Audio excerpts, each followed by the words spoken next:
کہ اس کو پہلے سے پریمپٹ کیا جا سکے، اس بات کا پہلے سے ادراک کیا جا سکے کہ زلزلہ یا ایسی ہی کوئی آفت آنے والی ہے یا آ سکتی ہے؟ اس پر علامہ راغب نعیمی صاحب کا کیا کہنا تھا، ذرا ملاحظہ کیجیے۔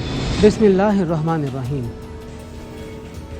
عموماً قدرتی آفات اللہ تبارک و تعالی کے حکم سے دنیا کے مختلف خطوں کے اندر ظہور پذیر ہوتی ہیں۔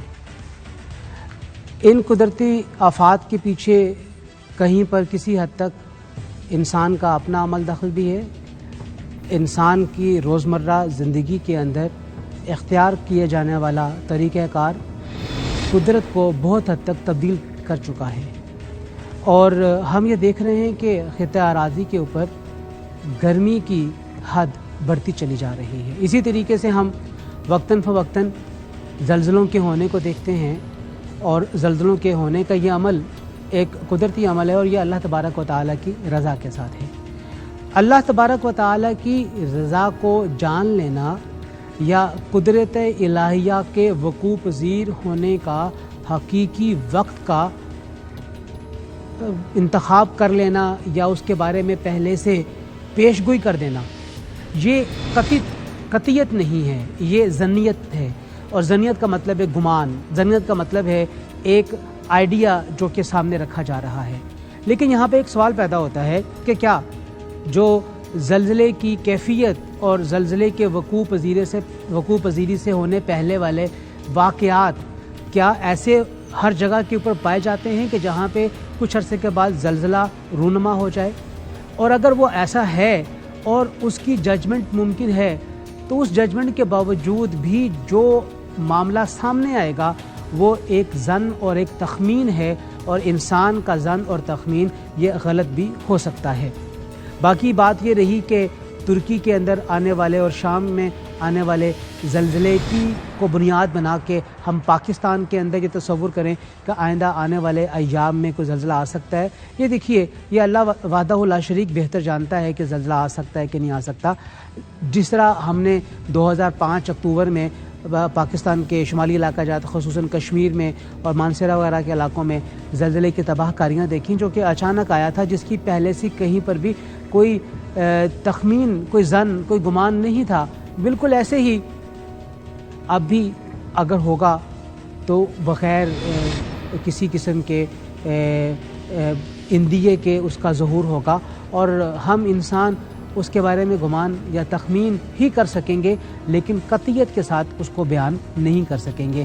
اور اسی ہی وجہ سے یہ بات کہی جاتی ہے شریعت اسلامیہ میں بڑی شدت کے ساتھ کہ ہم کسی بھی ایسی بات کے اوپر یقین نہ کریں جو صرف ظن اور تخمین کی بنیاد پہ کی جا رہی ہے، اور نہ ہی اس ظن اور تخمین جو کہ انسانی سوچ کے ذریعے ہمارے سے وجود میں آئی ہے ہم کسی قسم کا بڑا فیصلہ اور خاص طور پہ عقوبات کے ضمن کے اندر کریں۔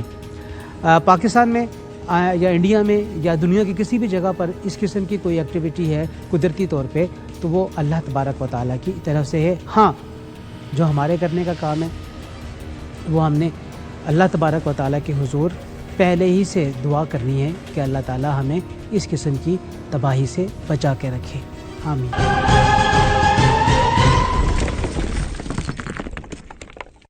اس ماحول کو تبدیل کرنے کے ساتھ ہے جو اللہ تعالیٰ کی طرف سے کسی بھی خطے کے اندر متعین کیا گیا ہے۔ ہم بارشوں کا زیادہ ہونا دیکھتے ہیں، یہ ایک سائیکل بھی ہے، ہر 8-10 سال کے بعد بارشوں کا اس قسم کا سائیکل آتا ہے۔ تو دیکھنا یہ ہے کہ ہم نے ان سے نبرد آزما ہونے کے لیے اپنی انسانی صلاحیتوں اور وسائل کا استعمال کتنا کیا۔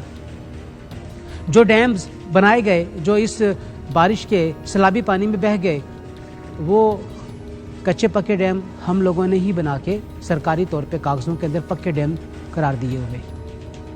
وہ جگہیں جو کہ آبی گزرگاہیں کہلاتی ہیں، اس کے پٹ میں بنائے ہوئے مکانات ہمارے اور آپ کے ہی ہیں، اور ہم نے یہ قانون کی وائلیشن کرتے ہوئے بنائے ہیں۔ تو جب قانون کی اس طرح کی وائلیشن ہو رہی ہے، ہم اپنے ہی بنائے ہوئے قوانین کو توڑ رہے ہیں، تو یقینی طور پہ اس کا اثر ہمیں انہی قدرتی آفات کے نتیجے میں نظر آنا ہے۔ اگر آبی گزرگاہوں کے پٹ میں مکانات نہ بنائے جائیں تو یقینی طور پہ یہ نقصان اتنا نہیں ہوگا۔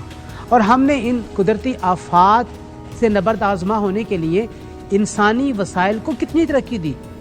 زلزلے آنے کی صورت میں ہم نے اپنے بچوں اور اپنے شاگردوں کو کتنا ٹرین کیا کہ وہ کس طرح سے بیہیو کریں گے اور کیسے اس ڈیزاسٹر میں اپنے آپ کو اس کے نقصان سے بچانے کی کوشش کریں گے۔ ہم نے اپنے بچوں کو، اپنے آس پاس رہنے والوں کو ٹرین نہیں کیا، جس کے نتیجے میں ہم کیجویلٹیز کو زیادہ دیکھتے ہیں، نقصان کو زیادہ دیکھتے ہیں۔ دیکھیے، قیامت کے آنے کا علم اللہ وحدہ لا شریک کے پاس ہے۔ حتیٰ کہ نبی کریم صلی اللہ علیہ وآلہ وسلم سے بھی جب اس کا سوال کیا گیا تو آپ نے کہا کہ اللہ اس کے بارے میں زیادہ بہتر جانتا ہے، لیکن آپ نے کچھ نشانیاں ذکر کر دی۔ وہ نشانیاں ہمارے سامنے موجود ہیں، ان نشانیوں کا ظہور ہمارے سامنے ہوتا ہوا نظر آ رہا ہے، اور آنے والے وقت میں اب انتظار ہے امام مہدی کے آنے کا، حضرت عیسیٰ علیہ السلام کے آنے کا، اور اس کے بعد پھر ایک بڑا جو دجال کے ساتھ ہمارا ایک مٹبھیڑ ہونی ہے، اس کا انتظار ہے، اور باقی جو چھوٹی نشانیاں ہیں وہ تو وقوع پذیر ہو چکی ہیں۔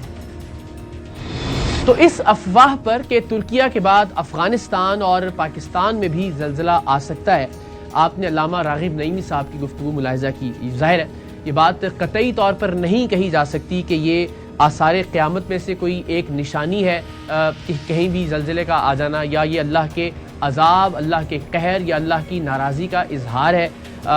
ان کا یہ کہنا تھا کہ بہرحال ہمیں اپنے گناہوں کی معافی ضرور مانگتے رہنا چاہیے، اپنے گناہوں پر نادم ضرور رہنا چاہیے، استغفار ضرور کرتے رہنا چاہیے، اور ظاہر ہے اس طرح کی کوئی بھی قدرتی آفت یا قدرتی آزمائش کسی بھی وقت آ سکتی ہے، لیکن قطعی طور پر یہ کہنا کہ یہ آفت کب آئے گی یا کس عمل کے نتیجے میں اللہ تعالیٰ کی ذات ایسی کسی آزمائش میں کسی قوم کو مبتلا کرے گا، یہ ممکن نہیں ہے اور مناسب بھی نہیں ہے کہ ایسی کوئی پیش گوئی کی جائے۔ ہم نے تکنیکی طور پر بات کرنے کے لیے چودھری محمد اسلم صاحب سے رابطہ کیا، جو کہ ڈائریکٹر میٹرولوجیکل سینٹر لاہور ہیں۔ ان سے یہ جاننے کی کوشش کی کہ کیا واقعی ایسا کوئی سسٹم موجود ہے، ایسی ٹیکنالوجی موجود ہے کہ جس کے ذریعے یہ پتہ لگایا جا سکے کہ اس ریجن میں یا اس خطے میں اس وقت زلزلہ آ سکتا ہے، اور بالخصوص پاکستان میں یا پاکستان کے ریجن میں جو ارد گرد کے ممالک ہیں، ان ممالک کے پاس ایسی کوئی ٹیکنالوجی موجود ہے کہ جس سے یہ اندازہ لگایا جا سکے کہ زلزلہ کس وقت آ سکتا ہے، تاکہ اس کی پیش بندی کی جا سکے، اس کی پہلے سے تیاری کی جا سکے۔ ان کا کیا کہنا تھا، انہی کی زبانی جانتے ہیں، معلوم کرتے ہیں کہ کیا پاکستان میں زلزلے کی پیش گوئی کی جا سکتی ہے، پریڈکشن کی جا سکتی ہے یا نہیں، یا پھر اللہ رحم کرے کہ یہ آفت کسی بھی وقت ہم سب پر آ سکتی ہے۔ دیکھیں، ایک تو ترکی میں جو زلزلہ آیا 2 دن پہلے، اس کا میگنیچیوڈ بہت زیادہ تھا، لیکن پاکستان سے جو لنک کر رہے ہیں لوگ، اسپیشلی جو میڈیا، سوشل میڈیا کے لوگ ہیں، اس میں ایک تو بہت دور ہے ہم سے، جو پاکستان سے بہت دور ہے، کیونکہ اس کی لنکیج بنتی نہیں ہے، کیونکہ اگر یہ قریب ہوتا ہے جیسے افغانستان یا ایران ہوتا تو پھر کچھ کہا جا سکتا تھا۔ تو ابھی تو یہ پوری ریومرز ہیں جو لوگ پھیلا رہے ہیں، اور میری آپ سے یہ درخواست ہوگی کہ لوگوں کو یہ بتایا جائے کہ ان باتوں پہ دھیان مت دیں، کیونکہ جو زلزلے ہوتے ہیں اور کی جیسے یہ کہہ رہے ہیں کہ اتنے دنوں بعد کوئی زلزلہ آئے گا، آج کل پوری دنیا میں بڑے وثوق سے کہتا ہوں کہ ہم کام کر رہے ہیں اس پہ جتنا بھی کر رہے ہیں، لیکن کس وقت زلزلہ آنا ہے یہ پریڈکشن ابھی پاسبل نہیں ہے، کسی ٹائم پہ بھی آ سکتا ہے، لیکن یہ کہنا کہ کتنی دیر بعد آنا یہ مشکل ہے آج کل۔ دیکھیں، کلائمیٹ چینج پوری گلوب کو ڈسٹرب کر رہی ہے، لیکن وہ ایٹماسفیئر میں کر رہی ہے کہ ویدر پیٹرنز چینج ہو رہے ہیں، ٹمپریچر بڑھ رہے ہیں، کہیں پہ ڈراؤٹس ہیں یا فلڈز ہیں، وہ تو ایٹماسفیئر ریلیٹڈ چیزیں ہو رہی ہیں۔ یہ جو پیورلی نیچرل فنامنا ہے یہ ارتھ کے نیچے ہوتا ہے، اس سے کلائمیٹ چینج یا آپ کہہ سکتے ہیں ویدر کا کوئی اثر نہیں ہوتا۔ اور جیسے ہمارے جو سلسلے ہیں، ہمارے جو فالٹ لائنز ہم کہتے ہیں، جیسے ہمارے زلزلہ آیا تھا 2005 میں کشمیر میں، تو کشمیر گلگت بلتستان اور کوئٹہ وغیرہ ایسے علاقے ہیں، یہاں پہ جو ہیزرڈ میپ بنائے ہوئے ہیں، پی ایم ڈی نے بھی ہیزرڈ میپ بنائے ہوئے ہیں، تو ان علاقوں میں زیادہ چانسز ہوتے ہیں کہ بڑی میگنیچیوڈ کا کوئی زلزلہ آ جائے. وہ تو ہمیشہ ہی موجود ہے، کسی لمحے بھی زلزلہ آ سکتا ہے، لیکن پھر میں کہتا ہوں پریڈکشن ابھی تک پاسبل نہیں ہے. ڈائریکٹر میٹرولوجیکل سینٹر لاہور کی گفتگو آپ نے ملاحظہ کی، اور جیسا کہ انہوں نے بتایا کہ ظاہر ہے پاکستان میں بہت سارے علاقے ایسے ہیں کہ جہاں زلزلے کا امکان ہر وقت موجود رہتا ہے، کیونکہ وہ فالٹ لائن پر موجود ہیں، اور خاص طور پر پہاڑی علاقے، چاہے وہ ہمارے نارتھ کے پہاڑی علاقے ہوں، چاہے بلوچستان کے پہاڑی علاقے ہوں، وہاں زلزلے کے امکان کو رد بالکل نہیں کیا جا سکتا. لیکن یہ بھی نہیں کہا جا سکتا کہ کس وقت یہ علاقے زلزلے سے متاثر ہوں گے. سو انہوں نے بھی اس افواہ کو مکمل طور پر رد کیا کہ ترکیہ کے بعد اب پاکستان میں یا افغانستان یا اس ریجن میں زلزلہ آنے والا ہے. اسی سلسلے میں ہم نے بات کرنے کے لیے رابطہ کیا ڈاکٹر سید عامر محمود صاحب سے، جو کہ چیئرمین اسپیس سائنسز جامعہ پنجاب ہے، اور ہم نے یہ جاننے کی کوشش کی کہ زلزلہ آتا کیسے ہے، یہ سمجھا جا سکے کہ کن علاقوں میں زلزلہ آ سکتا ہے، یا زیر زمین ایسی کیا حرکات و سکنات ہوتی ہیں کہ جن کے نتیجے میں زلزلہ وقوع پذیر ہوتا ہے، اور ایسے کون سے علاقے ہیں جہاں زلزلے کا امکان زیادہ ہوتا ہے، وہاں کس طرح کی تعمیرات کی جانی چاہیے، وہاں کس طرح کی احتیاط برتی جانی چاہیے. تو عامر محمود صاحب نے کیا کہا ذرا دیکھیے. اچھا، میں نے بھی ایسی انفارمیشن دیکھی ہیں سوشل میڈیا پہ بھی اور ہر جگہ پہ، لیکن ایسا کچھ نہیں ہے. دیکھیں، زلزلے ہر سال کو 5 لاکھ کے قریب آتے ہیں، دنیا کے ہر کونے میں آتے ہیں، جاپان سے لے کے کینیڈا اور ناروے سے لے کے ساؤتھ افریقہ. ٹھیک ہے، تو یہ جسٹ ریومرز ہیں. دیکھیں، ارتھ کویک فالٹ لائنز پہ آتے ہیں، فالٹ لائنز پوری دنیا میں ڈسٹریبیوٹیڈ ہے، اور ایسا یہ جو ریومرز ہیں نا، ریومرز پہ ارتھ کویکس نہیں آتے. یہ ایک نیچرل ڈیزاسٹر ہے، اس کا ٹائم فکس ہے. جب بھی کانٹیننٹل پلیٹس آپس میں ہیڈ ٹو ہیڈ ٹکراتی ہیں یا سلائڈ پاس کرتی ہیں یا ایک دوسرے سے دور چلی جاتی ہیں، تو تینوں صورتوں میں وہاں پہ ہماری جو ایک حرکی توانائی ہوتی ہے وہ ہماری مخفی توانائی میں کنورٹ ہوتی ہے. اور جب وہ مخفی توانائی اپنی لمٹ کو کراس کرنے کی کوشش کرتی ہے تو وہ ریلیز ہوتی ہے. جب وہ ریلیز ہوتی ہے تو سائزمک ویو پروڈیوس ہوتی ہیں، اور جب سائزمک ویو پروڈیوس ہوتی ہیں تو آپ کا زلزلہ آتا ہے. تو یہ جو موجودہ ریومرز ہیں ان کا بالکل تعلق نہیں. ترکی اور سیریا خود، اناتولیا جو کہ ترکی کا پرانا نام ہے، اس کے فالٹ زون کے بالکل اوپر واقع ہیں، تو اس کی موومنٹ ہوئی ہے. اب لوگوں نے یہ بھی ریومرز پھیلائی ہیں کہ جی شاید امریکہ یا ویسٹ نے ہارپ ٹیکنالوجی یوز کی ہے. میں اس کو بھی انڈر لائن کرتا جاتا ہوں کہ ہارپ ٹیکنالوجی جو ہے وہ basically high frequency active auroral research programme ہے جو کہ امریکہ چلاتا ہے. لوگ کہتے ہیں جی اسرائیل کو کچھ نہیں ہوا. بھائی ہارپ ٹیکنالوجی اول تو یوز نہیں ہوئی، اگر ہوئی بھی ہے تو اس کا طریقہ ہوتا ہے کہ آپ نے ایک سگنل پھینکا، 10 ٹائم اسٹرانگر وہ ریفلیکٹ ہوتا ہے آئنوسفیئر سے، جو کہ زمین کے اوپر 50 کلومیٹر سے 450 کلومیٹر تک پھیلا ہوا ہے. اب جب وہاں سے وہ واپس آتا ہے سگنل تو آپ اس کو اینگل دیتے ہیں جی اس ملک پہ فٹ کر دیں، وہ 10 ٹائم اسٹرانگ ہوگا اور وہاں کی جو ویک فالٹ لائنز ہیں جن پہ زلزلے آتے ہیں ان کو ٹریگر کرے گا. جب ان کو ٹریگر کرے گا تو وہاں پہ زلزلہ مصنوعی طریقے سے کریٹ کیا جا سکتا ہے، لیکن ابھی تک ایسا کوئی ایویڈنس نہیں ہے. ہم کہتے ہیں کہ ایکٹیو فالٹ وہ فالٹ ہے جس میں پچھلے 1000 سال میں ایک بھی زلزلہ آ جائے. تو آپ کے سامنے جو بلوچستان کا جو چمن فالٹ ہے عریبین سی سے جنریٹ ہوتا ہے اور کابل کے ویسٹ سے ہوتا ہوا جا کے جو آپ کا ہرات فالٹ ہے جو ایران سے آتا ہے اور وہاں پہ پمیر پہ جا کے ٹرمینیٹ ہوتا ہے. یہ دنیا کا خطرناک ترین فالٹ ہے اور اس کی ہائیسٹ سلپ ریٹس ہیں، 25 سے 26 ملی میٹر پر ایئر یہ سلپ کر جاتا ہے. تو جتنا یہ فالٹ لائن سلپ کرے گی اتنی اس میں کنیٹک انرجی پوٹینشیل انرجی میں کنورٹ ہوگی، اور جب وہ ریلیز ہوگی تو بڑا بھیانک ارتھ کویک. آپ دیکھیں چمن کے پاس 100 ایئرز میں 5 ارتھ کویکس ہیں، ہرنائی، زیارت، مچ، کوئٹہ، آوران 2015 میں آ گیا. ٹھیک ہے نا، تو اس ویری ہائیلی ایکٹیو فالٹ. دوسری طرف آپ چلے جائیں گلگت سے نیچے 70 کلومیٹر جگلوٹ کا مقام ہے جہاں پہ پاکستان کی 3 ماؤنٹن رینجز ملتی ہیں، اور ان 3 ماؤنٹن رینجز کے ساتھ دنیا کے 3 بڑے پلیٹوز ایسوسیٹڈ ہیں. جیسے کراکرم کے ساتھ ہمالیہ کے ساتھ دیوسائی پلیٹو ہے، کراکرم کے دوسری سائڈ پہ آپ کا تبتن پلیٹو ہے، اور ہندو کش کے ساتھ پامیر پلیٹو ہے. سو پامیر نمبر 1، دیوسائی نمبر 2 اور آپ کا تبتن نمبر 3 پلیٹو ہے. اب ان 3 پلیٹو میں سے ایک بھی پلیٹو کلیپس ہوتا ہے تو اس ایریے میں جو کہ ایسی موڈ کنٹریز کی بیلٹ ہے، 14 ملک ہیں، جو اس طرف چائنا ہے، اس طرف پاکستان ہے، انڈیا ہے،